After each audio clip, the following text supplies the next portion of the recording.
Hello guys, তোমরা দেখতে পাচ্ছ আজকে আমি চলে এসেছি আজকে মাঠে। তো বলছিলাম আমি একটা আপনাদের সাথে কথা বলতে চাই।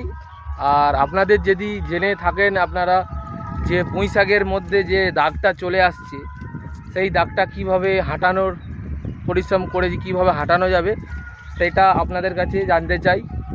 তো আপনারা বলুন, আপনারা যদি জেনে থাকেন যে এই পুঁই শাকের দাগ যে দাগটা চলে আসে, শাকটা 10 থেকে 12 দিনের মধ্যে খুব ভালো ছিল, তারপরে শাকটার অবস্থা একদমই যাচ্ছে তাই পরিমাণ হয়ে গেছে। একটা পাতা থেকে পুরো শাকটাই আর কি পুরো ওই দাগ হয়ে গেছে। সেই দাগটা তোমাদেরকে তুলে ধরবো। এই সেই দাগ দেখতে পাচ্ছেন, এই যে দাগগুলো হয়ে গেছে পুঁই শাকের মধ্যে। এই দাগটা আমাকে খুব খারাপ লাগছে। এর জন্য আপনার মার্কেটের মধ্যে যে দামটা পাওয়া যাচ্ছিল 20 থেকে 25 টাকা কিলো, সেইখানে আমায় দামটা পাচ্ছি মাত্র 10 থেকে 12 টাকা। তাহলে বুঝতে পারছেন এই দাগটার কতটা ক্ষতিমান। তো এই জন্য আজকে এই ভিডিওটা করার আমার অনুরোধ রইল, আপনাদেরকে দেখানোর অনুরোধ রইল। এই যে দাগটা বুঝতে পাচ্ছেন, এই যে দাগটা দেখতে পাচ্ছেন পুঁই শাকের মধ্যে, এই দাগটার জন্য আমরা প্রচুরই অসুবিধায় পড়েছি। আমাদের এই যে 1 বিঘের মতো পুঁই শাক লাগানো আছে, তো এই পুঁই শাকগুলো কীভাবে বিক্রি করব আমরা বুঝতে পারছি না। তো আপনাদের যদি জেনে থাকেন, আপনাদের কিছু পদ্ধতি যদি থাকে আমাদের এই পুঁই শাকের এই দাগটা কীভাবে হাঁটানো যাবে, একটু পরিশ্রম করে তোমরা একটু কমেন্ট করে বলবেন এই পুঁই শাকের দাগটা কীভাবে হাঁটানো যাবে।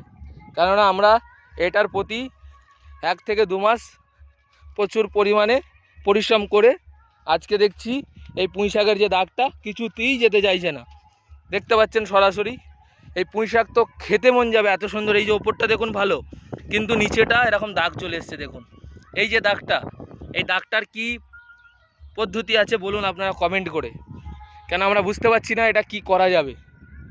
তো 1 কাঠা 2 কাঠা নয়, 1 থেকে 1.5 বিঘে জমিতে আমাদের এই যে পুঁই শাকটা চাষ করা হয়েছে, কিন্তু আজকে এই পুঁই শাকটা কাটতে যেয়ে এরকম ধারা পরিমাণে আমাদেরকে ভোগ করতে হচ্ছে। তো যাই হোক, তোমরা যদি জেনে থাকো এই পুঁই শাকের যে এই যে দাগটা বুঝতে পাচ্ছেন, এই যে এই দাগটা যদি আপনাদের কেউ জেনে থাকেন কিভাবে এটাকে হাঁটানো যাবে একটু কমেন্ট করে বলবেন। এটা নিয়ে আমরা প্রচুর অসুবিধার মধ্যে আছি। তো বন্ধুগণ, আজকের ভিডিওটা এখানেই শেষ করব, এটাই দেখানোর জন্য আপনাদেরকে। দেখুন এই যে পুঁই শাকটা তোলা হয়েছে, এই পুঁই শাকের মধ্যে এরকমই অবস্থা হয়ে যাচ্ছে। দেখতে পাচ্ছেন এই দাগটা প্রচুর পরিমাণে খারাপ হয়ে যাচ্ছে। আর এই দেখুন এই যে দাগটা চলে এসছে, এটা কি মানুষের অপছন্দ। একটা এই এত সুন্দর এই জায়গাটা, আর এইখানে যদি এরকম হয়ে যায় মানুষের পছন্দ তো হবে না, সে তো টাকা দিয়ে কিনবে। কিন্তু এই যে ব্যাপারটা, এটাকে ক্লিয়ার কিভাবে করব খুঁজে পাচ্ছি না। তো আপনাদেরকে এটাই বলবো, আপনারা যদি কেউ জেনে থাকেন এই পদ্ধতিটা কিভাবে কি করা যাবে, তো আপনারা প্লিজ একটু কমেন্ট করে বলবেন। তো আজকের ভিডিওটা এখানে শেষ করছি। তো সবাই ভালো থাকবেন, সুস্থ থাকবেন, আমার ভিডিও দেখতে থাকবেন। চলুন সব ভালো থাকবেন।